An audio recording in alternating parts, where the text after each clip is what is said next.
பிஸ்மில்லாஹ் Arabic academy. வீட்டில் இருந்தபடியே குர்ஆனை அரபு மொழியில் படித்து புரிந்து கொள்ள வேண்டுமா? முஸ்லிம் மற்றும் முஸ்லிம் அல்லாதவர்கள், ஆண்கள், பெண்கள், வயது வரம்பு கிடையாது. கல்வி தகுதி தேவையில்லை. திறமை வாய்ந்த அனுபவமிக்க ஆசிரியர்களை கொண்டே வகுப்புகள் நடத்தப்படுகிறது. 3 மாதத்தில் குர்ஆனை சிறந்த முறையில் கற்றுத்தரப்படும். மேலும் விவரங்களுக்கு கீழுள்ள எண்ணை அணுகுங்கள். ஆனந்த விகடனால் வரவேற்கப்பட்ட விஜயோட அரசியல் இன்னைக்கு அதே ஆனந்த விகடனால் முடிச்சு வைக்கப்பட்டிருக்கு. விஜய் அரசியலுக்கு வராரு அப்படின்னு தெரிஞ்சோன்னே அவருக்கான முதல் மேடை அமைச்சு கொடுத்ததே ஆனந்த விகடன் தான். அம்பேத்கருடைய புத்தகத்தை விஜய் வெளியிடுவாரு, ஒரு மாற்று அரசியலா விஜய் வருவாருன்னு சொல்லி ஆனந்த விகடன் தான் விஜய்க்கு முதலா மேடை அணிவிச்சு கொடுத்தாங்க. இன்னைக்கு அதே ஆனந்த விகடன் விஜயோட இந்த மோசமான அரசியலை பார்த்துட்டு அந்த அரசியலுக்கு மொத்தமா பாடையும் கட்டியிருக்காங்க. வெறும் ஆனந்த விகடன் மட்டும் இல்ல, தந்தி டிவி இன்னைக்கு இந்த செருப்பு வீசின அந்த வீடியோ ஆதாரங்களை வெளியிட்டு அவங்க ஒரு பக்கம் சம்பவம் செஞ்சிருக்காங்க. பிபிசி அவங்களுடைய தரப்புல களத்துக்கே போய் பாதிக்கப்பட்ட மக்களை போய் சந்திச்சு இன்னைக்கு ஒட்டும் எந்த மீடியாக்கெல்லாம் விஜய்க்கு ஒரு ஹைப் கொடுத்ததோ அந்த மீடியாக்கள் எல்லாமே இன்னைக்கு விஜய்க்கு ஒரு முற்றுப்புள்ளி முடிவுரை இன்னைக்கு எழுதிக்கிட்டு இருக்கிறாங்க. இதுல நேற்றுல இருந்து ஒரு வீடியோ பெரிய அளவுல ஒரு வைரலா தந்தி டிவி ஆரம்பத்துல அந்த வீடியோ வெளியிட்டு இருந்தாங்க. இந்த செருப்பு வீசியவர் யார் அப்படின்னு ஒரு பிரச்சனை இருந்துட்டு இருந்தது. அந்த கூட்டத்தில் வந்து உள்ள குண்டர்கள் பூந்துட்டாங்க, பொதுமக்களால நசுக்கி சாவடிச்சாங்க, குழந்தை பெண்களை நசுக்கி சாவடிச்சாங்கன்னு சொல்லி ஒரு அவதூறு பரப்பப்பட்டது. அதுல சொல்லப்பட்ட முக்கியமான குற்றச்சாட்டு, எப்படி செருப்பு வீசப்பட்டுச்சு, செருப்பு வீசுறாங்கன்னா அப்ப விஜய் வேணும்னே பழிவாங்க தான் அந்த ஒரு கூட்டம் வந்திருக்கு அப்படின்னு சொல்லி ஒரு குற்றச்சாட்டு சொல்லப்பட்டது. செருப்பு வீசியது மிகப்பெரிய விஷயமா பார்க்கப்பட்டது. ஏன்னா அண்ணாமலை ஒரு டீம் ஒரு 8 பேரை கூப்பிட்டு வந்தாரு, அவங்களுமே இந்த குற்றச்சாட்டு தான் வச்சாங்க. செருப்பு வீசுறாங்க, செருப்பு வீசுறதுதான் இங்க திமுக உள்ள இறக்கிட்டாங்க அப்படின்ட்டாங்க. இந்த அண்ணாமலை கூட்டு போன இந்த 8 பேரு இது வரைக்கும் மணிப்பூரை போய் எட்டி பார்த்தது கிடையாது, கும்பமேளால கூட்ட நெரிசல செத்து போனாங்க அதை போய் பார்த்தது கிடையாது. அப்புறம் ஒரு சாமியார் உத்தரப்பிரதேசல ஒரு சாமியாரோட காலடி மண்ணை எடுக்கிறதுக்கு போய் ஒரு கூட்ட நெரிசல 120 பேர் இறந்து போனாங்க. அங்கெல்லாம் ஆய்வு செய்யறதுக்கு போகாத ஒரு கூட்டம் கரூருக்கு வேக வேகமா வந்தது. சரி, இங்க கரூருக்கு வந்தாலுமே அந்த செருப்பு வீசினதுக்கான உண்மை தெரிஞ்சாகணும் இல்லையா? அந்த உண்மை இன்னைக்கு வெளிவர ஆரம்பிச்சிருக்குது. அதாவது செருப்பு வீசினது எதுக்குன்னா விஜய ஒரு அட்டென்ஷன் கிரியேட் பண்றதுக்காக. விஜய் இங்க பாருங்க, இங்க மக்கள் செத்துக்கிட்டு இருக்காங்க, இதை பாருப்பா அப்படின்னு சொல்றது. இதை தெரியாம நீ அங்க பாட்டு பாடிட்டு இருக்கிறிய, நீ இதை தெரியாம பேசிக்கிட்டு இருக்கிறியன்னு சொல்லி விஜயை திரும்பி பார்க்க வைக்கணும். மக்கள் செத்துக்கிட்டு இருக்காங்க, எங்களால மூச்சு விட முடியல, இதை சொல்றதுக்காக தான் விஜய் மேல செருப்பு வீசி இருக்கிறாங்க. அந்த செருப்பு வீசக்கூடிய அந்த காட்சியில பார்த்தோம்னா வெறும் செருப்பு மட்டும் வீசல, கையில என்னெல்லாம் கிடக்குதோ வாட்டர் பாட்டில் கிடக்குது, வாட்டர் பாட்டில தூக்கி வீசுறாங்க. அதுக்கு அடுத்து அங்கத்துல தேங்காய் ஒண்ணு கிடக்குது, அதாவது விஜய்க்கு ஆரத்தி எடுத்து விஜய் வரவேற்கணும்னு சொல்லி தேங்காய் கொண்டு வந்தாங்க, அந்த தேங்காய் வீசி விற்கிறாங்க. செருப்பு, அந்த செருப்பை கூட அவரால் கீழே குனிஞ்சு அவரால் எடுக்க முடியல, அவ்வளவு நெருக்குறாங்க. அதோட காலை இப்படியே தூக்குறாரு, அவரு காலை இப்படியே தூக்கி அப்படியே செருப்பை கழட்டி செருப்பை தூக்கி வீசிட்டு இங்க பாருனா அண்ணா, இங்க பாருனா அண்ணா, இங்க பாருனாங்கிறாங்க. அதுல ஒரு வீடியோல அங்க இருந்த வாய்ஸோட ஒரு வீடியோ ஃபுட்டேஜ் பார்க்க முடிஞ்சது. ஒரு கட்டத்துல இங்க பாடுறா அப்படின்ற அளவுக்கு வாடா போடான்னு பேசக்கூடிய, ஏன்னா செத்துக்கிட்டு இருக்கிறாங்க. இதை பார்க்காம நீ அங்க அரசியல் பேசிட்டு இருக்கிறிய, இப்போவும் நீ திமுக வச்சு நீ ஒரு அரசியல் பண்ணிட்டு இருக்கிறிய அப்படின்னு சொல்லி அந்த மக்களுடைய ஆதங்கம் தான் அவங்க கையில கிடைக்கலாம் செருப்பு எல்லாத்தையும் தூக்கி பார்த்து இங்க பாருனா, இங்க பாருனா, நாங்க செத்துட்டு இருக்கோம்னா அப்படின்னு சொல்லி அந்த மக்கள் சொல்லக்கூடிய அந்த காட்சி இன்னைக்கு வெளியில வந்தது மூலியமா இந்த கூட்டணி இத்தனை நாளா பரப்புனது பூரா போய் இவங்க சொன்னது புள்ள அவதூறு அப்படின்ற உண்மைத்தன்மை வெளியில வந்திருக்குது. வெறும் இது மட்டுமே அங்க நடக்கல. அதுக்கடுத்து இந்த செருப்பு வாட்டர் பாட்டில் தான் வீசுறாங்கல்ல, அவங்களையுமே போய் பத்திரிகையாளர்கள் போய் பேட்டி எடுக்கும்போது ஒருத்தர் ஹாஸ்பிட்டல்ல போய் ட்ரீட்மெண்ட் எடுக்கப்பட்டு இருக்காரு, ஹாஸ்பிட்டல்ல பாதிக்கப்பட்டவர் படுத்துக்கிட்டு இருக்காரு. அவர்கிட்ட போய் பத்திரிகையாளர்கள் கேட்கும்போது என்ன நடந்துச்சு அப்படின்னு கேட்கும்போது, கூட்ட நெரிசல், கடுமையான கூட்ட நெரிசல், எங்களால மூச்சே விட முடியல, அந்த அளவுக்கு கூட்ட நெரிசல் இருந்தது. ஒரு கட்டத்துல நாங்க அவர் திரும்பி பார்க்கணும், அவரு இது தெரியாம அங்க பேசிக்கிட்டு இருக்காரு, அவரு எங்களால கூட்டத்துல அவர் நாங்க கத்துறது அவர் காது கேட்கல, அப்போ அவர் திரும்பி பார்க்கணுங்கிறதுக்காக கையில கடைக்கெல்லாம் எடுத்து தூக்கி வீசணும், வாட்டர் பாட்டில் என்ன கிடைக்குதோ கையில கடைக்கெல்லாம் தூக்கி நாங்க வீச ஆரம்பிச்சோம். ஆனா அப்போ கூட அவருக்கு நாங்க பேசுறது எதுவுமே அவர் காதுல விழல, அவர் அங்க மேடையில பேசிக்கிட்டே இருந்தாரு அப்படின்னு சொல்லி அந்த பாட்டில்லாம் எடுத்து வீசினாங்களே, கையில கிடைக்கக்கூடிய பொருட்கள்லாம் தூக்கி வீசினாங்களே, அந்த நபரே பேட்டி கொடுத்திருக்கிறாரு. அப்ப இங்க செருப்பு வீசினதோ வாட்டர் பாட்டில் வீசினதோ விஜய் அவமதிக்கிறதுக்காகவோ விஜய் கேவலப்படுத்துறதுக்காக வீசல, விஜய் இங்க பாருங்க நாங்க செத்துக்கிட்டு இருக்கோம், இதை தெரியாம நீங்க அரசியல் பேசுறீங்களே அப்படிங்கிறதுக்காக தான் இந்த வாட்டர் பாட்டில் எல்லாமே அங்க அவர் மேல வீசப்பட்டது. ஏன்னா அந்த வாட்டர் பாட்டில் வீசக்கூடிய அந்த சிச்சுவேஷன் நீங்க நல்லா பார்க்கணும். விஜயோடைய ஒரு போஸ்டர் கிழிச்சிட முடியுமா? ரசிகர்கள் அந்த அளவுக்கு விட்டுருவாங்களா? அந்த அளவுக்கு அவர் மேல பற்று கொண்ட ஒரு ரசிகர்கள். இது ஏதோ விஜய்க்கு மட்டும் இல்ல, அஜித்துடைய போஸ்டரையும் கிழிக்க முடியாது. இங்க ரஜினிகாந்தோட எந்த ஒரு நடிகர்கள் மேல நம்ம மக்கள் அவ்வளவு பெரிய ஒரு பாசம் வச்சிருக்காங்க. அப்போ அவருடைய ஒரு போஸ்டரை கூட கிழிச்சா இங்க ரசிகர்கள் சும்மா விட மாட்டாங்க, அதுக்கு பின்னாடி பெரிய சண்டை நடக்கும். விஜயோடைய சர்க்கார் படம் காசி தியேட்டர்ல அன்னைக்கு அதிமுக எதிர்த்து ஒரு வசனம் பேசிட்டாருங்கிறதுக்காக அதிமுக காரங்க போய் அங்க பேனர்லாம் போய் கிழிச்சாங்க. உடனே விஜய் ரசிகர்கள் அந்த இடத்த கலக்குது வந்து பதிலுக்கு சண்டைக்கெல்லாம் வந்த சம்பவம்லாம் பார்த்திருப்போம். அப்ப விஜயோடைய ஒரு போஸ்டரே கிழிக்கும் போது அதை தாங்கி கொள்ளாத ரசிகர்கள் இங்க இருந்து ஒருத்தர் செருப்பு வீசுறான், தேங்காவை தூக்கி வீசுறான், வாட்டர் பாட்டில தூக்கி வீசுறான் அப்படின்னா அதை பார்த்துட்டு சும்மா இருப்பாங்களா? ஏன்னா ஒரு வீசுற அந்த ஒரு நபர் செருப்பையோ வாட்டர் பாட்டில தூக்கி வீசுறாங்க, சுத்தி இருக்கிறது முழுக்க தொண்டர்கள் தான். சுத்தி ஆயிரக்கணக்கான, ஒருத்தர் 2 பேர்ல ஆயிரக்கணக்கான தொண்டர்கள் இருக்காங்க. எல்லாம் கழுத்துல அந்த தாவேக்காவோட துண்டு போட்டுட்டு இருக்காங்க. அப்ப இவன் செருப்பு அவமதிக்கிறதுக்காக செருப்பை தூக்கி வீசினா சுத்தி இருக்க ரசிகன் சும்மா விடுவானா? போஸ்டரை கிளிக்கிறதுக்கே சும்மா விடாத ரசிகன் இங்க செருப்பு தூக்கி வீசினா சும்மா இருப்பானா? அப்ப என்னன்னா இங்க எங்களை பாருங்க அப்படின்ற கூப்பிடுறதுக்காக தான் அந்த ரசிகன் அங்க செருப்பு தூக்கி வீசுறான். அந்த செருப்பு தூக்கி வீசக்கூடிய காட்சியில இன்னும் நம்ம நல்லா நோட் பண்ணோம்னா பக்கத்துல போலீஸ் அதிகாரிகள் இருக்காங்க. அவங்களும் ஐயா இங்க பாருங்க சார், இங்க பாருங்க சார், பாருங்க சார் அவங்களும் கத்துறாங்க. என்னன்னா அந்த இடத்துல கீழே மயக்கம் போட்டு கிடக்குறாங்க. அந்த இடத்துல கீழே மயக்கம் போட்டு மூச்சு விட முடியாம கிடக்குறாங்க. இவன் உயிரோட இருக்கானா இல்லையா, இவங்களை எப்படி ஹாஸ்பிட்டலுக்கு கூட்டு போறது, சுத்தமா வழி இல்லையே, நீ இது தெரியாம பஸ் மறைச்சிட்டு நீங்க பேசிக்கிட்டு இருக்கிறியா அப்படின்னு சொல்லி அந்த மக்கள் ஒரு கடத்துல கத்தி கத்தி கத்தி பார்த்து ஒரு கடத்துல டே இங்க பாடுறான்னு கூப்பிட்டாங்க. அதுக்கு அடுத்துதான் செருப்பை தூக்கி வீசக்கூடிய ஒரு நிலைமையில, அந்த அளவுக்கு மக்கள் அங்க இக்கட்டான நிலைமையில மூச்சு விட முடியாத ஒரு நிலைமையில இருக்கும்போது தான் அங்க செருப்பை தூக்கி வீசி இருக்கிறாங்க. அங்க கீழே அந்த பாதிக்கப்பட்டவங்க நெஞ்ச பிடிச்சி அமுக்குறாங்க, நெஞ்ச பிடிச்சி அமுக்கி எந்திரிங்க எந்திரிங்க எந்திரிங்கிறாங்க. ஆனா அவங்களால அங்க இருந்து தூக்கிட்டு போக முடியாத ஒரு நிலை, எந்த பக்கமும் வழி இல்ல. இருக்கக்கூடிய மக்களை மூச்சு விட முடியாம இருக்கும்போது இவங்களை எங்க தூக்கிட்டு போறது? அப்ப இப்பேற்பட்ட ஒரு இக்கட்டான நிலைமையில மாட்டினதுக்கு பிறகுதான் இங்க செருப்பு தூக்கி வீசினது, வாட்டர் பாட்டில தூக்கி வீசினாங்க, தேங்காவை தூக்கி வீசினாங்க. எங்களை பாருங்க, எங்களுக்கு ஏதாவது வழி ஏற்படுத்தி கொடுங்க, உங்களை நம்பிதான் நாங்க வந்தோம் அப்படின்னு சொல்றதுக்காக தான் இங்க செருப்பை தூக்கி வீசினாங்க அப்படிங்கிறது இன்னைக்கு வீடியோ ஆதாரத்தோட அம்பலமாகி இங்க கூட்டத்துல ஆள் பூந்து நசுக்கிட்டாங்கன்னு சொன்னது எல்லாமே முழுக்க முழுக்க அவதூறுகள் அப்படிங்கிறது இன்னைக்கு தெளிவாகிருச்சு. அடுத்து பிபிசி தரப்புல இருந்து ஒரு வீடியோ ஒன்று வெளிவந்து பார்க்க முடிஞ்சது. இந்த கூட்ட நெரிசலுக்கு என்ன ஒரு காரணம் அப்படிங்கும் போது அந்த பிபிசில இருக்கக்கூடிய ஒரு வீடியோல பார்த்தோம்னா ஒரு அம்மா வந்து சொல்றாங்க, அதாவதுங்க இவர் ஆரம்பத்துல இருந்தே அங்க லைட்டை போட்டு வந்திருந்தாரு, அந்த பிரச்சனையே இல்லைங்க. 1 கிலோமீட்டர் வரைக்கும் இங்க மக்கள் கூட்டம் பெரிய அளவுல கூட்டம் கூடி நிக்குது. இது இன்னொரு ஒரு நபர் வெள்ளை சட்டை போட்டு நெஞ்சில தாவேக்காவுடைய கொடியை பதிச்சு வச்சிருக்காரு, அவருமே இந்த கதையை சொல்றாரு. அந்த இடத்துல ஒரு லேடியுமே இந்த கதையை சொல்றாங்க. இவர் ஆரம்பத்துல இருந்தே லைட்டை போட்டு, ஏன்னா பொதுவாவே அரசியல் தலைவர்கள் ஜெயலலிதாவா இருக்கட்டும், நரேந்திர மோடியா இருக்கட்டும், கலைஞரா இருக்கட்டும், ராகுல் காந்தியா இருக்கட்டும், யாரோ ஒருத்தவங்க வாகனத்துக்குள்ள இருந்து பிரச்சாரத்துக்காக வரும்போது அவங்க உட்காந்து ஃப்ரண்ட் சீட்ல உட்காருவாங்க. முன்னாடி இருந்து அவங்களுடைய முகத்துக்கு ஒரு போக்கஸ் இருக்கும். ஏன்னா மக்கள் தூரத்துல இருந்தாலும் அவங்க முகத்தை எளிமையா பாக்குறதுக்காக அந்த போக்கஸ் லைட் வைக்கப்படும். ஆனா இங்க விஜய்க்கு அது மாதிரி எதுவுமே வைக்கல. ஏன்னா இவங்க சினிமாவோட இன்ட்ரோ சீனுக்காக வெயிட் பண்ணிட்டு இருந்தாங்க. அப்ப இந்த போக்கஸ் லைட் எல்லா தலைவர்களும் வைக்கப்படும். இங்க லைட் எதுவுமே வைக்காம லைட் முழுக்க அணைச்சிக்கிட்டே வந்தாங்க. லைட் ஃபுல்லா, அதாவது 1 கிலோமீட்டருக்கு முன்னாடி நம்ம பாத்துரலாம், வீட்டு மொட்டை மாடில இருக்கவங்களா நம்ம இங்கே இருந்து பாத்துரலாம் சொல்லி எல்லாம் ரெடியா இருக்கு. அப்படி ப்ரிப்பேரா இருக்கும்போது இவர் லைட் ஆஃப் பண்ணிட்டே வந்ததால ஐயோ காலையில இருந்து நான் வெயிட் பண்ணேன், இந்த முகத்தை பாக்குறதுக்காக நான் வெயிட் பண்ணேன், என்னால பார்க்க முடியலையே அப்படின்னு சொல்லி அந்த பின்னாடி இருந்த மக்கள் எல்லாம் மொத்தமா வந்து இங்க சேர்ந்துட்டாங்க. அப்போ நீ அங்க முழுக்க லைட்டை ஃபுல்லா ஆஃப் பண்ணிட்டு கிட்ட வந்து எங்க பேசணும்ன்ற ஸ்பாட் அங்கேயும் போலீஸ் சொல்றாங்க, போலீஸ் எச்சரிக்கிறாங்க, சார் கூட்டம் ரொம்ப ஓவரா இருக்கு சார், நீங்க ஒரு 50 மீட்டருக்கு முன்னாடியே நின்று பேசுங்க சார் சொல்லும் போது இல்ல அதெல்லாம் முடியாது, நாங்க அங்கதான் போய் பேசுவோம் அப்படின்னு சொல்லி, ஏன்னா இவங்க செந்தில் பாலாஜிட்ட கெத்து காட்டணுங்கிறதால நாங்க அங்கதான் போய் பேசணும் சொல்லி அந்த இடத்துக்கு போய் பேசினாங்க. அப்போ பின்னாடி இருந்து பார்க்க முடியாத அந்த மக்கள் எல்லாருமே அந்த முகத்தை பார்க்கணும் கிட்ட வரும்போது விஜயோட வாகனம் அந்த சம்பந்தப்பட்ட இடத்துக்கு வந்து சேர்ந்த பிறகு அப்பயும் ஒரு உடனே வெளியில வரல. 9 நிமிஷம், அந்த 9 நிமிடம் தான் அந்த மரண நிமிடம்னு சொல்லி சொல்லப்படுது. அந்த 9 நிமிடம் கழிச்சுதான் விஜய் மேல வராரு. அவர் மேல வரும்போது ஓன்னு கத்தணும், ஏன்னா முன்னாடியே லைட் போட்டு வந்துட்டாரு அப்படின்னா மக்கள் எல்லாம் பின்னாடியே பாத்துருவாங்க. இவர் இன்ட்ரோ சீனுக்கு அங்க ஓன்னு கத்த முடியாது. அப்ப இவ்வளவு நேரம் லைட் எல்லாம் ஆஃப் பண்ணி முடிச்சுட்டு அவர் அங்க ஸ்பாட்டுக்கு களத்துக்கு வந்ததுக்கு பிறகு அவர் அங்க இருந்து எந்திரிச்சு வெளியில வருவாரு. மக்கள் எல்லாம் ஓன்னு கத்தும் போது அது ஒரு போதை, அது ஒரு வகையான ஒரு ரசிப்பு தன்மை. அவருக்கு லைட் ஆஃப் பண்ணி ரசிச்சார்ல, அந்த மாதிரி வகையான ஒரு போதை அது. அப்ப இதுக்காக இவருடைய இன்ட்ரோ காட்டுறதுக்காக, இவரோட ஹீரோயிசத்தை காட்டுறதுக்காக தான் இங்க மக்கள் இந்த அளவுக்கு சிக்கி தவிச்சாங்க. ஒரு விஷயத்தை உங்களுக்கு நல்லா பார்த்தா புரியும். விஜய் ரசிகர்கள் இந்த ஒரு விஷயத்தை நல்லா நோட் பண்ணுங்க. மதியம் 3 மணிக்கு இங்க அனுமதி கொடுக்கப்படுது. போலீஸ் தரப்புல இருந்து மதியம் 3 மணிக்கு அனுமதி கொடுக்கப்படுது. விஜயோட தரப்புல இருந்து 12 மணிக்கு நாங்க வந்துருவோம்னு சொல்லி அறிவிப்பு கொடுக்குறாங்க. அப்ப 12 மணிக்கு அறிவிப்பு கொடுக்குறாங்க. ஆனா அந்த இடத்துல காலையிலேயே போக்கஸ் லைட் வைக்கப்பட்டுருச்சு. நீங்க 3 மணிக்கு உங்களுக்கு பெர்மிஷன், ஆனா நீங்க என்ன சொல்றீங்க, 12 மணிக்கு மதியம் 12 மணிக்கு வந்துருன்னு சொல்றீங்க. அப்ப ஏன் போக்கஸ் லைட் அந்த இடத்துல வைக்கிறீங்க? ஜெனரேட்டர் வச்சு அங்க போக்கஸ் லைட் வச்சு இந்த லைட் ஜெனரேட்டர் மூலமா இயக்கப்படணும் அப்படிங்கிறதுக்காக போக்கஸ் லைட் ஏற்பாடு பண்ணிட்டீங்க. அப்போ இது ஆல்ரெடி ப்ரிப்பேர்ல தான் இவங்க வந்திருக்காங்க. இங்க நம்ம 12 மணி சொல்றதோ 3 மணி சொல்றதோ இதெல்லாம் கணக்கு கிடையாது. நான் அந்த இடத்துக்கு நைட்டு தான் போறேன், திட்டமிட்டு தான் விஜய் இதை செஞ்சாருன்றது இப்ப திரும்ப அம்பலமா இருக்குது. அப்ப நீங்க 3 மணிக்கோ 12 மணிக்கோ வரவங்களுக்கு லைட் தேவையில்ல, சூரிய வெளிச்சமே போதும்.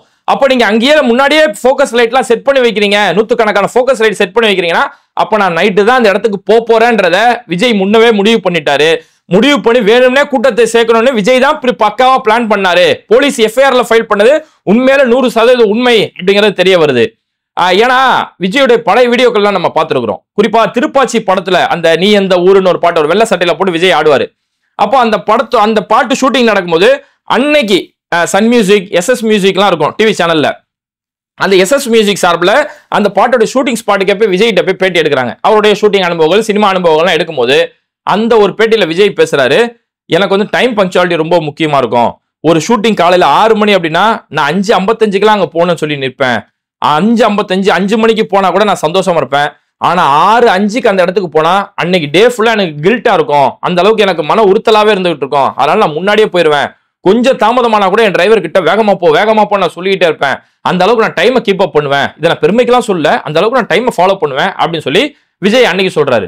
அப்போ பணம் சம்பாதிக்க போகக்கூடிய இடத்துல டைம் 5 நிமிஷம் முன்னாடி போகும், 1 மணி நேரத்துக்கு முன்னாடி போகக்கூடிய இருக்கிற நபர் இங்க அரசியல்ல என்ன கேட்கறதுக்கு யாருமே கிடையாது. இவன் எப்படி வந்தாலும் இவன் வெயிட் பண்ண போறான். அவர் பேசுறது இன்னும் 3 நிமிஷமோ 5 நிமிஷமோ தான். ஆனா நான் எவ்வளவு தாமதமா வந்தாலும் இவன் எனக்கு 10 மணி நேரம் நிக்கதானே போறான் அப்படின்ற அந்த தைரியத்துல வேணும்னே நைட்டு வர வேண்டிய நைட்டு தான் கூட்டன்ற பிளான் பண்ணி தான் ஃபோக்கஸ் லைட் போட்டிருக்காங்க. ஆனா காலையிலே நீ எல்லாம் வந்து சேர்ந்துருன்னு சொல்லி அவனை எல்லாம் வர வச்சது, திட்டமிட்டு இந்த வேலையை செஞ்சது விஜயோடைய தரப்பு தான். இதை திட்டமிட்டு தான் இந்த மக்கள் அங்க காக்க வச்சிருக்காங்கன்றது மீண்டும் மீண்டும் அம்பலமாகுது.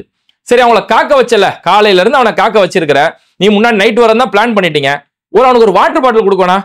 அந்த மாநாடுலாம் நடத்தும் போது விஜயோடைய போட்டோ போட்டு தாவேக்கா உங்க விஜய் நான் வரேன் அப்படின்னு போஸ்டர்லாம் ஒட்டி வாட்டர் பாட்டிலாம் கொடுத்தீங்களா, அந்த வாட்டர் பாட்டில் அவனுக்கு கொடுக்கணும். காலையில இருந்து எதையும் சாப்பிடாம தண்ணி குடிக்காம எங்கிறது நம்ம சாப்பாடுக்கு வீட்டுக்கு போயிட்டு வந்தா திரும்ப இந்த இடம் எனக்கு கிடைக்காம போயிருமோ அப்படின்னு அந்த கூட்டத்துக்குள்ளேயே சிக்கி தவிச்சு நீரிழப்பு, தண்ணி குடிக்காம வெயில நின்று நீரிழப்பு அவனுக்கு ஏற்பட்டுருச்சு. நீரிழப்பு ஏற்பட்டு இன்னும் கூட்டத்துல போட்டு நசுக்க ஆக்சிஜன் குறைபாடு அந்த நுரையீரல் அவனுக்கு போட்டு தள்ள நீரிழப்பு ஏற்பட்டதுல அவங்க ஈஸியா இறந்து போயிட்டாங்க. அதனாலதான் இந்த ஒரு சின்ன இடத்துல 41 பேர் மரணம் ஆகுறதுக்கு இதுதான் இங்க முக்கியமான காரணம். 10 மணி நேரம் 12 மணி நேரம் அவனை காக்க வச்சாங்க பாருங்க, இதுதான் இங்க முக்கியமான காரணம். அதனால இந்த இடத்துல குற்றவாளி A1 குற்றவாளி விஜய் தான். சரி, இறுதியா ஒரு விஷயத்தை நம்ம சொல்லி ஆகணும். இந்த இடத்துல அமுதா IAS தமிழ்நாடு அரசு சார்பில் அரசு அதிகாரிகள் எல்லாருமே ஒரு விளக்க கூட்டம் நடத்தினாங்க இல்லையா. அப்போ அதுல அமுதா IAS அவ்வளவு அர்த்தமான ஒரு கருத்துக்களை அவங்க பேசிக்கிட்டு இருந்தாங்க. என்னென்னலாம் விஜய் ரசிகர்கள் தரப்புல இருந்து, குறிப்பா அந்த விஜய்க்கு ஆதரவாளர்கள் தரப்புல இருந்து என்னெல்லாம் பொய்கள் பரப்பிட்டு இருந்தாங்களோ அதுக்கெல்லாம் நெத்தியடி பதில்கள் கொடுத்துருந்தாங்க. அதுல கேட்கப்பட்ட ஒரு கேள்வி, உளவுத்துறை இங்க கண்காணிக்க தவறிடுச்சா, உளவுத்துறை இவ்வளவு கூட்டம் வரணும்ன்றதை கணிக்க தவறிடுச்சா அப்படின்ற ஒரு கேள்வி அந்த இடத்துல கேட்டாங்க. அப்பதான் அமுதா IAS ரொம்ப அழகான பதில் சொன்னாங்க. ஏங்க, பொதுவாவே அவங்க தான் இங்க கூட்டத்துக்கான டைமிங் கேட்டாங்க. இந்த வேலுச்சாமி பொறுத்த ஸ்பாட்டை கேட்டது அவங்க தான். அவங்க வந்து அந்த ரவுண்டானா, லைட் ஹவுஸ் ரவுண்டானா கேட்டாங்க, உழவர் சந்தை கேட்டாங்க. அதுல என்னெல்லாம் பிரச்சனை இருக்கு, குறுகலான இடம், ஆறு இருக்கு, பெட்ரோல் பங்க் இருக்கு, எல்லா விஷயத்தையும் நாங்க சொன்னதுக்கு பிறகு சரி ஓகே, இந்த மீட்டிங் நட 25ஆம் தேதி செப்டம்பர் 25ஆம் தேதி இந்த விளக்கம் எல்லாம் சொல்லப்படுது. அடுத்து செப்டம்பர் 26ஆம் தேதி ஆமா நீங்க சொல்றதெல்லாம் கரெக்ட் தான், அங்க இந்த பிரச்சனை எல்லாம் இருக்கு, எங்களுக்கு வேலுச்சாமி புறமே கொடுத்துருங்கன்னு சொல்லி செப்டம்பர் 26ஆம் தேதி தாவேகா தரப்புல இருந்து மனு கொடுக்கப்படுது. அப்ப கடைசியில் அவங்க கேட்ட இடமே அவங்களுக்கு கொடுக்கப்படுது. அந்த இடத்துல 10,000 பேர் தான் வருவாங்க அப்படின்னு சொல்லி சொன்னதுமே அவங்க தான். அப்ப 10,000 பேர் சொன்னது அவங்க தான். போலீஸ் என்ன சொன்னாங்க, ஓகே 15,000 பேர்னால இந்த இடம் தாங்கும், நீங்க 10,000 பேர் சொல்றீங்க ஓகேன்னு சொல்லி கொடுத்துட்றாங்க. இந்த 10,000 பேருக்கு போலீஸ் பாதுகாப்பு உளவுத்துறை கணிக்க தவறிச்சான்னு சொல்லி சொல்றாங்க இல்லையா. 10,000 பேருக்கு போலீஸ் பாதுகாப்பு கொடுக்கும்போது பொதுவாகவே இது மாதிரியான கூட்டங்கள் நடக்கும் போது 50 பேருக்கு ஒரு போலீஸ் நியமிப்பாங்க, அதுதான் வழக்கம். இந்த கூட்டம் தற்கொலை கூட்டம். இன்ஸ்டாகிராம்ல ஒரு பொண்ணு ஒரு வீடியோ போடுது, எப்படிங்க நீங்க ஒரு மாதிரி விட்டு போயிட்டீங்க, 10,000 பேர் வராங்கன்னு தெரிஞ்சு 5,000 போலீஸ் போட வேணாமாங்க அப்படிங்குது. 10,000 பேர் வந்து 5,000 போலீஸ் போடணுமா? அப்ப என்னன்னா இதெல்லாம் ஒரு ஜாம்பி கூட்டம். 10,000 பேருக்கு 5,000 போலீஸ்னா அப்ப 2 பேருக்கு ஒரு போலீஸ் வேணுமா? 2 பேருக்கு ஒரு போலீஸ் என்னன்னா 2 பேர் இந்த பக்கம் ஒருத்தன் இந்த பக்கம் ஒருத்தன் போலீஸ் கையிலேயே பிடிச்சிக்கணும் போல இருக்குது. கையிலேயே பிடிச்சிக்கிட்டா எங்கேயும் ஓடாதுன்னு சொல்லி போலீஸ் பிடிக்கணும். போலீஸுக்கு வேற வேலை வெட்டி எதுவும் கிடையாது. பொதுவாகவே வழக்கம் நடைமுறை என்ன அப்படின்னா 50 நபர்களுக்கு ஒரு போலீஸ் நியமிப்பாங்க, அதான் வழக்கம். இதே சம்பந்தப்பட்ட வேலுச்சாமிபுரத்துல அதுல இருந்து ஒரு சில நாட்களுக்கு முன்னாடி தான் எடப்பாடி பழனிசாமி அவருடைய ஊர்வலம் நடத்தினாரு. அவங்க தொடர்ந்து அரசியல் கட்சியில பயணிக்கிறதால அவங்களுக்கு ஒரு அனுபவம் இருக்கிறதால எடப்பாடி பழனிசாமியோட பஸ் வரும், அதை சுத்தி ஒரு பேரிகார்டு அமைக்கப்படும், பஸ் கிட்ட தொண்டர்கள் வர முடியாது, அவ்வளோ ஒரு திட்டமிடலோட நாங்க செஞ்சிருந்தாங்க. பகல் நேரத்துல அந்த கூட்டத்துக்கான ஏற்பாடு செஞ்சாங்க, சொன்ன டைம்ல அங்க ஸ்பாட்டுக்கு வந்திருந்தாங்க. அப்போ எடப்பாடி பழனிசாமியோட கூட்டத்துக்கு அங்கேயுமே 10,000 பேர்கள் வந்தாங்க. விஜய்க்கு நிகரா வந்த கூட்ட அளவுக்கு எடப்பாடி பழனிசாமிக்கு கூட்டம் இருந்தது.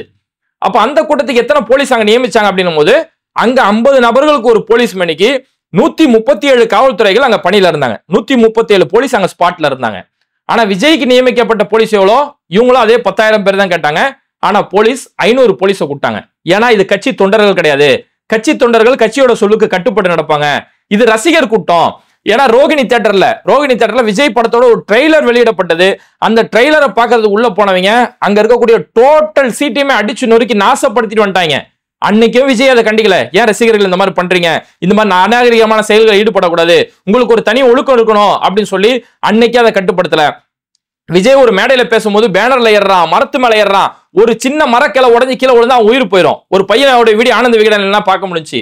ஒரு பேனர் மேலே ஏறா அவன் ஒடிஞ்சிட்டு கீழே விழுந்துறான். கீழே விழுந்ததுக்கு பிறகு அவன் மேல எல்லாரும் ஏறி மேசல அவனுடைய முகம் இவ்வளவு பெருசா இன்னைக்கு வீங்கி போயிருக்கு. அந்த பையனுக்கு மிஞ்சி போனா 14 வயசு இருக்கும். அந்த பையனுக்கு இவ்வளவு பெருசா முகம் வாங்கி போய் நான் மேல ஏறணும்னா அந்த பையனால் பேச முடியல. அவ்வளவு கஷ்டப்பட்டு பேசுறான். அவ்வளவு வைத்தறிச்சலா இருக்குது. இல்ல விஜய் அவருடைய மகனுக்கும் இந்த வயசு தானே இருக்கு. உங்களுடைய மகனோ மகளோ இது மாதிரி பேனர்ல ஏறி நின்று இருந்தா ஆய் கதறுதா கூட்டம் தெரிக்க விடுதா அப்படின்னு கை காட்டுவீங்களா? உங்க பிள்ளையா இருந்தா அவங்களை இறக்க சொல்ல மாட்டீங்க. இறங்கினதுக்கு அப்புறம் தான் பேசுவீங்க. இங்க எத்தனையோ தலைவர்கள் வைகோ மேடையில பேசும்போது இது மாதிரி மேலே ஏறுவாங்க. கீழே இறங்குறேன் நான் வந்து அடிக்கவா அப்படின்னு வைகோ கேட்பாரு. முக ஸ்டாலின் பேசும்போது மேலே ஏறுவாங்க. இது நாகரிகம் கிடையாது, உங்களுடைய ஆர்வத்தை நான் பாராட்டுறேன், ஆனா நீங்க கீழே இறங்குற வரைக்கும் நான் பேச மாட்டேன்னு சொல்லி இப்படிதான் ஒவ்வொரு தலைவர்களுமே இங்க செயல்படுத்திட்டு இருந்தாங்க. ஆனா இவன் மேலே ஏறினாலும் சரி எங்க ஏறினாலும் சரி விஜய் அதெல்லாம் ரசிக்கிறாரு. அங்க அவனுக்கு ஒவ்வொருத்தரும் கை காட்டும் போது அவன் இன்னமும் ஹைட்ல போலாமான்னு சொல்லி யோசிச்சுக்கிட்டு இருக்கிறான். அப்ப இப்பேற்பட்ட ஒரு செயல்பாடுகள் இருக்கும்போது காவல்துறை இங்க என்ன செய்யறாங்கன்னா, இங்க வந்து 50 பேருக்கு ஒரு போலீஸ் நியமிச்சா சரிப்படாது, 20 பேருக்கு ஒரு போலீஸ் நியமிக்கணும் அப்படின்னு சொல்லி காவல்துறை என்ன செய்யறாங்க, எடப்பாடிக்கு 10,000 பேருக்கு 137 போலீஸ் கொடுக்கும்போது இவங்களும் 10,000 பேர் சொன்னாங்க. இந்த 10,000 பேருக்கு 500 போலீஸ் நியமிக்கிறாங்க. அதாவது 20 பேருக்கு ஒரு போலீஸ், மற்றவங்களுக்கு 50 பேருக்கு ஒரு போலீஸ், இவங்களுக்கு 20 பேருக்கு ஒரு போலீஸ் சொல்லி காவல்துறை இந்த அளவுக்கு கொடுத்திருந்தாங்க. உளவுத்துறை அவங்க செஞ்ச கணிப்பு சரியாவே செஞ்சிருந்தாங்க. இங்க முழுக்க முழுக்க பிழை யாரோடைய பிழைனா விஜய் தாமதமா வந்தாரு. சாதாரணமா தாமதமா வரல, திட்டமிட்டு விஜய் தாமதமா வந்தாரு அப்படிங்கிறது தான். ஏன்னா அதனாலதான் பகல்ல மீட்டிங் சொல்லிட்டு அவங்க நைட்ல வர்றதுக்காக முன்னமே ஃபோக்கஸ் லைட்லாம் ஃபிக்ஸ் பண்ணிட்டாங்க அப்படின்ற எல்லா ஆதாரமும் இது மூலமா புரிஞ்சுக்க முடியுது. அப்போ தன்னுடைய சுயலாபத்தை மட்டுமே வச்சுக்கிட்டு இந்த எதிரில் இருக்கக்கூடிய இந்த கூட்டம் இது எக்கேடு கட்டு போனா என்ன அப்படின்னு சொல்லி தன்னுடைய சுயலாபம். ஏன்னா அதனாலதான் விஜய் அந்த வீடியோ வெளியிடும் போது கூட முதலமைச்சர் ஒரு வீடியோ வெளியிட்டாரு. அதுலயுமே எவ்வளவு நாகரிகமா சொன்னாரு. விஜய் அந்த நேரத்துல விஜய் என்ன வேணாலும் தாக்கி பேசினா அந்த ஃபுல்லா அந்த ரசிகர்களோட ஓட்ட ஃபுல்லா சரிச்சிடலாம். ஆனா அவர் அந்த நேரத்துல அதை பேசாம எந்த ஒரு தலைவனும் தொண்டன் சாவறதை விரும்ப மாட்டாங்க அப்படின்னு சொல்லி விஜய்க்கு ஒரு சப்போர்ட் தான் பண்ணாரு. அவருக்கு ஒரு ஆறுதல் சொல்லக்கூடிய விதத்தை தான் பேசினாரு. ஆனா விஜய் இதை ஒரு வாய்ப்பா பயன்படுத்திக்கிட்டு சிஎம் சார் பழி வாங்குறீங்களா, சிஎம் சார் என்ன வேணாலும் பண்ணுங்க, வீட்டுல தான் இருப்பேன், ஆனா என் தொண்டர்களை கை வைக்காதீங்க அப்படின்னா என்ன அர்த்தம்? சிஎம் சார் பழி வாங்குறீங்களா சார்னா அப்ப அவர் ஆளை வச்சு கொண்டுட்டாங்கங்கிறியா? இங்க என்ன நடந்த கூத்து? இங்க மூச்சு விட முடியாம ஓமலே ரசிகன் தூக்கி செருப்பு தூக்கி அடிச்சு இங்க பாடுறான்னு சொல்றானே, அப்ப இப்ப இந்த கூத்து தெரியல? அப்ப இதெல்லாமே ஒட்டுமொத்தமா மறைச்சு கொஞ்சம் கூட மனசுல ஒரு மனசாட்சி இல்லாம ஒரு சின்ன ஒரு உறுத்தல் கூட இல்லாம அந்த இறந்து போனவங்களுக்கு ஒரு இரங்கல் கூட்டம் நடத்துவோம், இறந்து போனவங்களுக்கு ஒரு அமைதி பேரணி நடத்துவோம், ஒரு ரூபாய் மெழுகுவத்தி ஏத்தினாரா, இல்ல கட்சியோட கம்பத்தை அரை கம்பத்துல தொங்க விட்டாரா? அதெல்லாம் எதுவுமே இல்லாம ஆயுத பூஜை கொண்டாடி இருக்காரு. வைத்தறிச்சலா இருக்குது எனக்கு பார்க்கும்போது. எவனாவது ஒருத்தன் உன் வீட்டுல சாவு வந்துட்டு ஆயுத பூஜை உட்காந்து கொண்டாடிட்டு இருப்பியா? நம்ம தமிழ்நாட்டில் உள்ள கலாச்சாரமே இங்க இருக்கக்கூடிய இந்துக்கள் என்ன செய்வாங்க, வீட்டுல யாராவது இறந்துட்டு அடுத்த ஒரு வருஷத்துக்கு பண்டிகையே கொண்டாட மாட்டாங்க. அது துக்கத்தை ஒரு வருஷம் துக்கம் கண்டுபிடிப்பாங்க. ஆனா செத்து அந்த ஊத்துன தண்ணியோட ஈரம் கூட உன்ன காயில அதுக்குள்ள உட்காந்து அவருடைய அந்த இந்த பிரச்சார வாகனம் இருக்குல்ல, இந்த பிரச்சார வாகனம் இன்னும் நல்லா செயல்படணும், இன்னும் பல பேரை கொண்டு சாவடிக்கணும்ட்டு அந்த பிரச்சார வாகனத்துக்கு நீ மாலை போட்டு ஆயுத பூஜை கொண்டாடுவனா அப்ப நீ எவ்வளவு பெரிய சுயநலவாதி? நீ உன்னுடைய சுயநலத்துக்காக நீ என்ன வேணாலும் செய்வ. இத்தனை நாளா சினிமாவில் உனக்கு எதிராக நின்றிருந்த நடிகர்களை எந்த அளவுக்கு உன்னுடைய ரசிகர் மூலியமாவோ ஆன்லைன் தாக்குதல் மூலியமாவோ அவங்கள டம்மி பண்ணிட்டு இருந்தியோ அதே காரியத்தை தான் இன்னைக்கு அரசியல நீ பண்ணிக்கிட்டு இருக்கிற அப்படிங்கிற அந்த சுயமுகம், அந்த சுயரூபம் இன்னைக்கு அம்பலமாயிருக்குது. அதனாலதான் இன்னைக்கு பல ரசிகர்கள் இன்னைக்கு தெளிவடைஞ்சிட்டு இருந்தாங்க. ஆரம்பத்துல இந்த பிரச்சனை நடந்த நேரத்துல திமுக கொண்டுருச்சு, செந்தில் பாலாஜி கொண்டுருச்சுன்னு பேசி தற்குறித்தனமா பேசிட்டு இருந்த நபர்கள் இன்னைக்கு தெளிவடைஞ்சுக்கிட்டு வராங்க. இல்ல இவங்க மேல தப்பு இல்ல, கவர்மெண்ட் அங்க எந்த ஒரு தவறுமே செய்யல, முறையா தான் செஞ்சிருக்காங்க, ரசிகர்களுடைய கூட்ட நெரிசல்ல தான் நடந்தது, சரியான திட்டமிடல் இல்ல, விஜய் தாமதமா வந்ததுதான் இது காரணம்ன்ற அந்த முழுமையான புரிதல் இன்னைக்கு ரசிகர்களுக்கு ஏற்பட்டுக்கிட்டு இருக்கு. அந்த தெளிவடைய வேண்டியது ரொம்பவே முக்கியம். இன்னும் நம்ம பேட்டை டிவி சார்பில் இவங்க என்னெல்லாம் குற்றச்சாட்டு சொன்னாங்களோ அதை நம்ம தனிப்பட்ட முறையில் இன்ஸ்டாகிராம், ஏன்னா அந்த இன்ஸ்டாகிராம்ல இந்த பசங்க இருக்கிறானுங்க, அந்த இன்ஸ்டாகிராம்ல அவங்க ரசிக்கக்கூடிய விதத்துல 1 நிமிஷத்துல 2 நிமிஷத்துல அந்த ரீல்ஸ் வழியிலுமே நம்ம வீடியோ தயார் பண்றதுக்கு ரெடியா இருக்கிறோம். இது மாதிரி வீடியோக்களை தொடர்ந்து பார்க்கறதுக்கு மறக்காம பேட்டை டிவியை சப்ஸ்கிரைப் பண்ணிட்டு இந்த வீடியோக்களை உங்க நண்பர்களுக்கு அதிகமாக ஷேர் செய்யுங்க. இணைந்திருப்போம். Mister perfect extra gold. திருமணமான அனைத்து ஆண்களுக்கும் ஒரே தீர்வு. வயதான பலகினமா, சுகர் பலகினமா, இனி கவலை வேண்டாம். 100% இயற்கை வயகரா, 100% ஹலாலான முறையிலும் தயாரிக்கப்படுகிறது. எவ்வித கலப்படமும் கிடையாது, பக்க விளைவும் கிடையாது. ஆர்டர் செய்தாலே போதும், உங்கள் இல்லம் தேடி வந்து சேரும். மேலும் விவரங்களுக்கு கீழுள்ள எண்ணை அணுகுங்கள்.